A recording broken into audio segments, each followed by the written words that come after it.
del fascículo solitario. En su porción rostral o anterosuperior, los axones cruzan la línea media y forman parte del lemnisco medial y llegan al tálamo.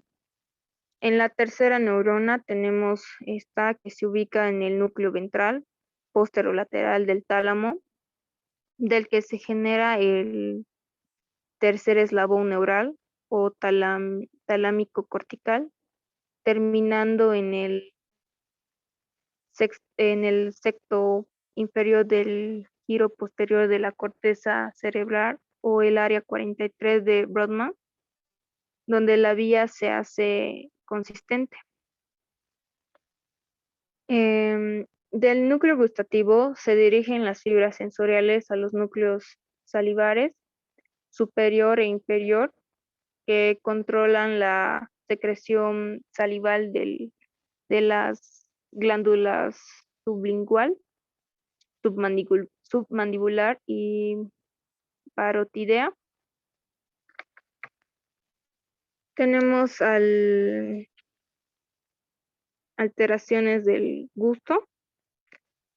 Si hay lesiones completas de los nervios, se recogen el gusto o lesión bilateral de las áreas gustativas. Existirá la ageusia, ausencia del gusto, que es una patología rara. Son más frecuentes las lesiones parciales o hipogeusia cuando existen una distensión en la percepción de sabor, se denomina parageusia o disgeusia. Hasta ahí habríamos terminado las vías sensoriales. Continuamos con las vías motoras. Estas estructuras generan vías que conducen impulsos motores voluntarios, autónomos y asociados. Las vías motoras comprenden estructuras neuroatómicas que se integran funcionalmente con la corteza motora, corteza premotora, área suplementaria nuclear basales del encéfalo, formación reticular de la sustancia negra. Estas se dividen en dos, que son la vía piramidal, llamada así por sus fibras a nivel de la médula oblongada, forman las pirámides vulvares, y tenemos a la vía extrapiramidal, llamada así por sus fibras que no participan en la formación de las pirámides mencionadas. Aquí tenemos un poco de su clasificación.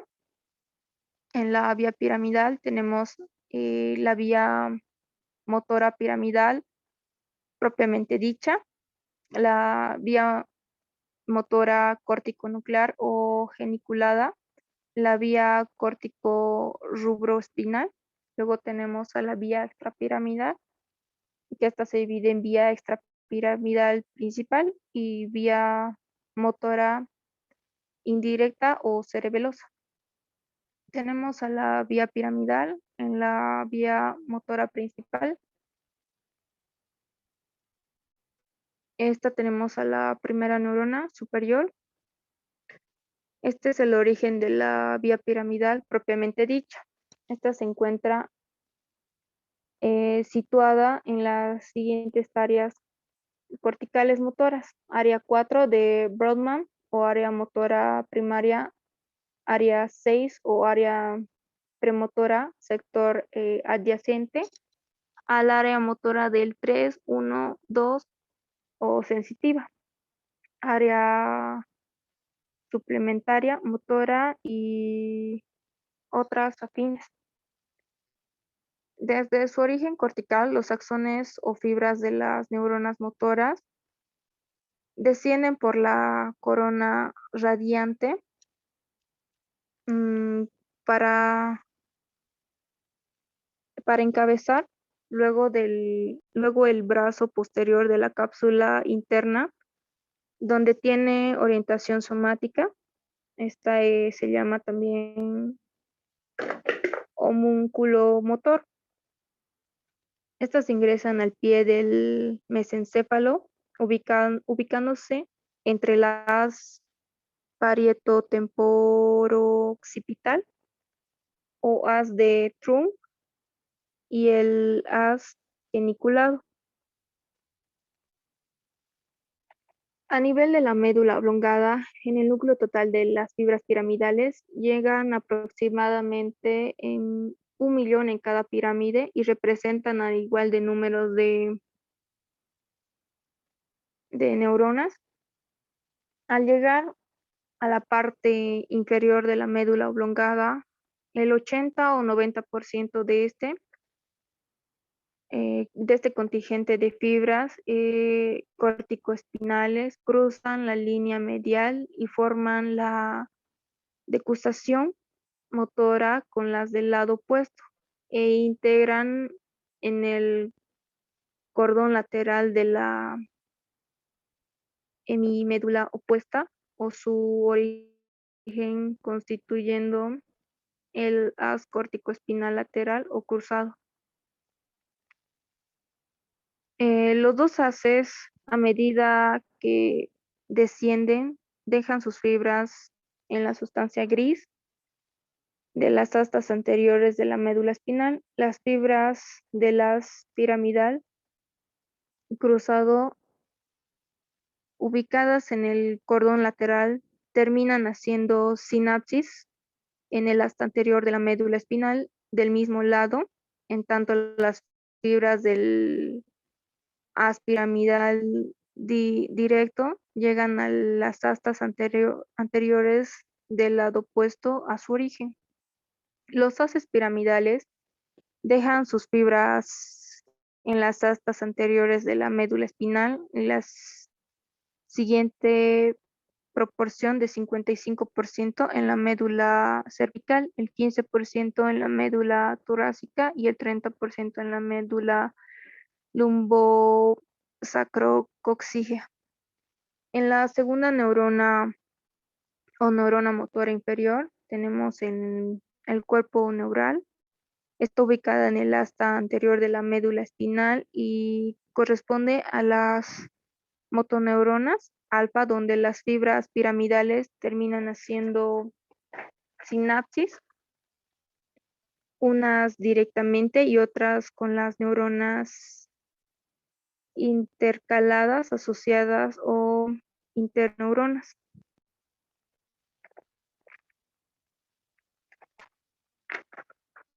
Luego tenemos la significación funcional de la vía piramidal. Esta vía controla las actividades motoras precisas y voluntarias. En coordinación con la vía extrapiramidal, frena y controla los numerosos impulsos que llegan a las motoneuronas de las astas anteriores. Así también pone en marcha la actividad de las neuronas alfa y gamma en el movimiento voluntario. La lesión de la vía piramidal. Las lesiones de la vía piramidal pueden producir monoplegia, paraplegias y hemiplegias. Estas últimas, según el sitio de lesión, pueden ser hemiplegias directas o alteradas. La lesión más frecuente de las vías piramidales se ubican a nivel del brazo posterior de la cápsula interna por causas generalmente vasculares, trombosis, hemorragias, etc. Se manifiestan por la parálisis de las extremidades superior e inferior y parálisis facial, con predominación inferior al lado contrario de la lesión. Inicialmente el paciente presenta hipotonía muscular y con el tiempo la parálisis ocasiona hipertonía muscular o el aumento de tono muscular que puede llegar a la espasticidad.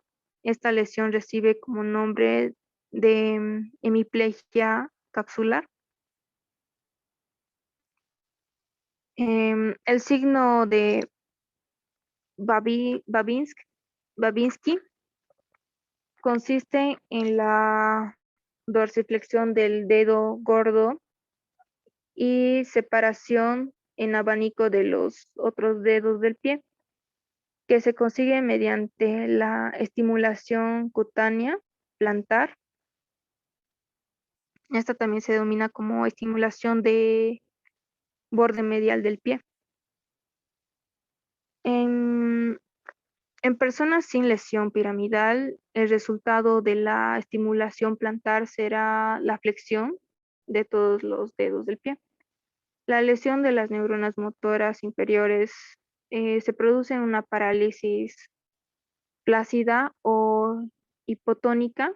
A la larga existen atrofia muscular y disminución de la masa muscular esquelética. Luego tenemos a la vía motora córtico-nuclear o geniculada. Es la vía que originándose en las neuronas motoras de la corteza cerebral, conecta esta con los núcleos motores de los pares craneanos del tronco encefálico y termina en los músculos esqueléticos inervados por los pares craneales respectivos. En la primera neurona o neurona superior tenemos que esta está localizada en las áreas motoras de la corteza cerebral correspondiente a la cabeza. Los axones de la primera neurona forman hilas cortico-nuclear o genicular que descienden por la corona radiante y después por la rodilla de la cápsula interna, dirigiéndose luego al pie de los pedúnculos cerebrales del mesencéfalo y situándose inmediatamente por dentro de la piramidal.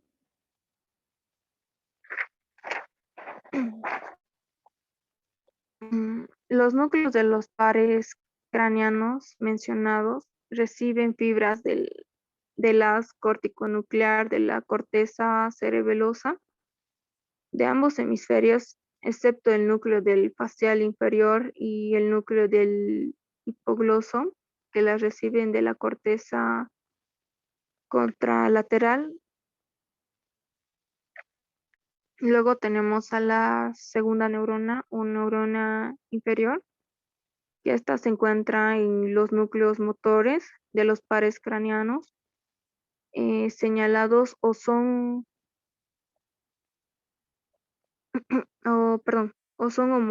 homólogos de las motoneuronas alfa descritas en el asta anterior de la médula espinal. Sus axones forman el par craneano que inserva los músculos esqueléticos correspondientes a cada par.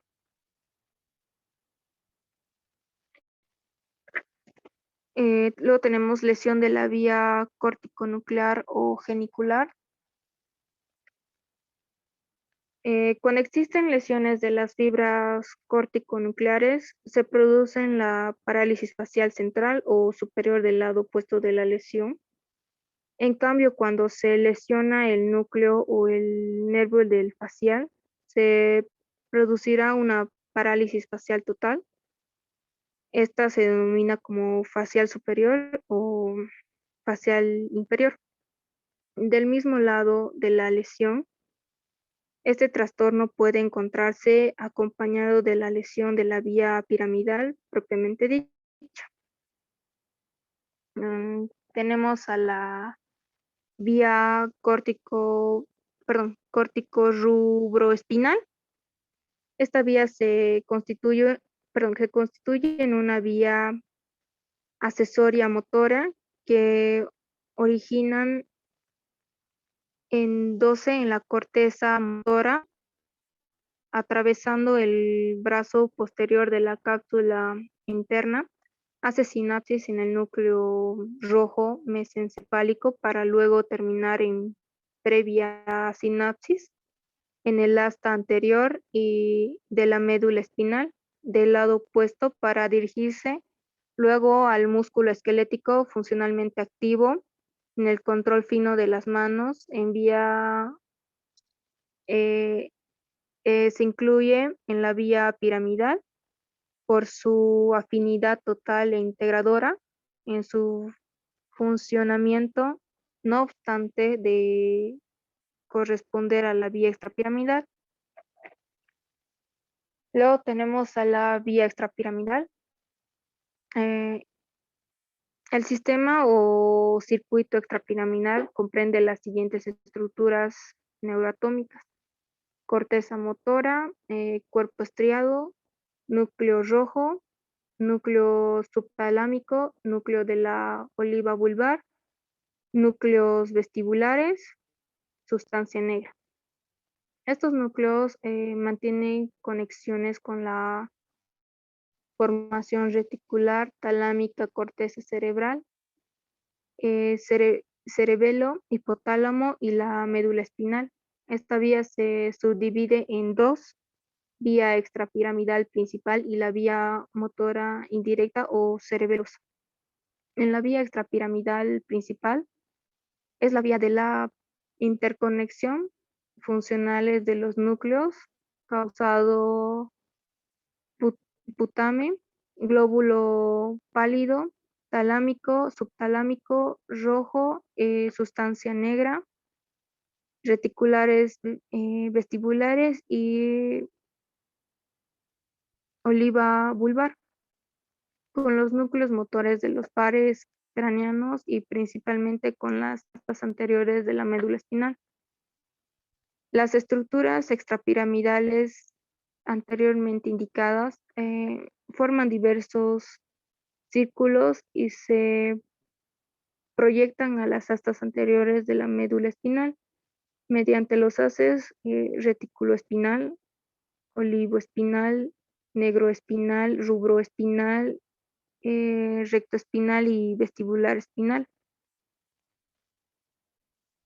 Luego tenemos el significado funcional, es la vía de la motilidad cortico-subcortical, regula el tono muscular y proporciona a los movimientos voluntarios e involuntarios el carácter especial y propio de cada individuo, por ejemplo, la expresión de la cara, el habla o el caminar son aspectos particulares de las personas y están controlados por los circuitos extrapiramidales principales.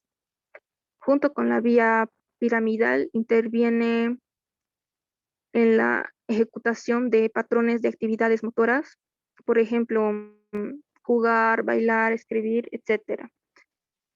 Ya que cuando hay fallas o lesiones en el sistema extrapiramidal, están activadas, estas actividades motoras no se realizan correspondientemente.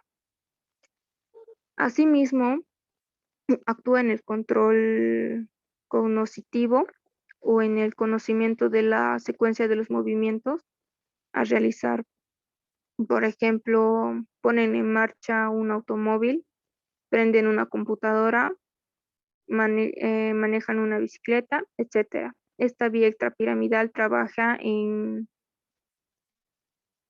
forma sincrónica entre la corteza cerebral motora, ganglios basales y corteza cerebral, formándose así un circuito motor importante. Además, es esencial agregar que este circuito funciona también en forma coordinada con el circuito córtico ponto del cerebelo cortical Ambos circuitos se involucran en su función de la vía piramidal.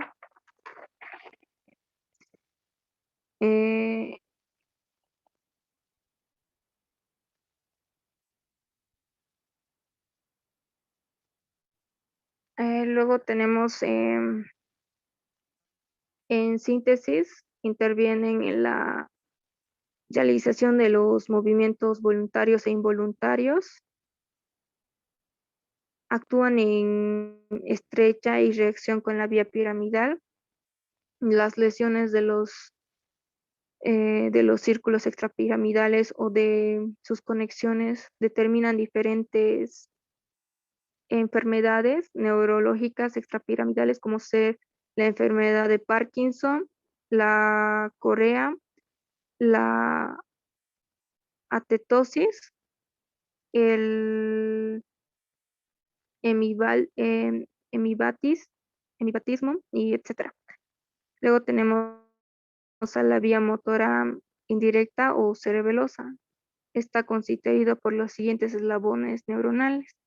Estas son las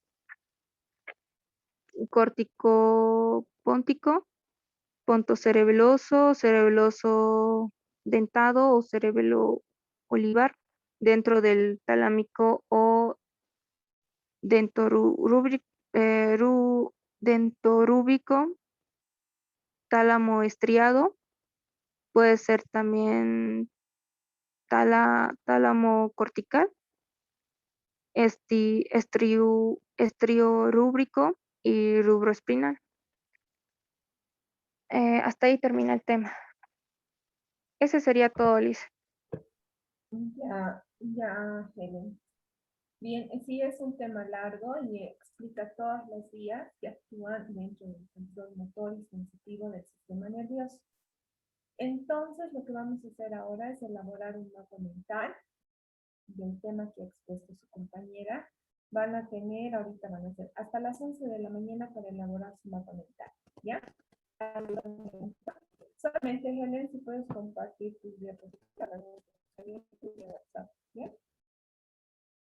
Después tienen su lista para trabajar, para ir guiándose en todas las vías sensitivas que tienen que ver con la acción de los pares canales sensitivos y motor que tienen que ver con lo que son las vías del sistema piramidal y extrapiramidal. ¿Alguna duda, alguna pregunta?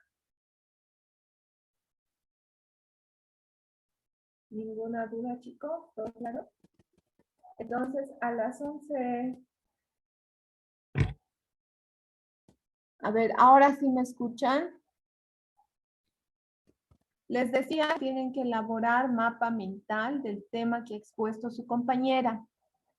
Van a elaborar un mapa mental de los temas que tienen que ver con niveles sensitivos, con las vías sensitivas, y que tiene que ver con lo que son las vías piramidales y extrapiramidales, que van a ser las vías motores. Tienen hasta las 11 de la mañana para elaborar.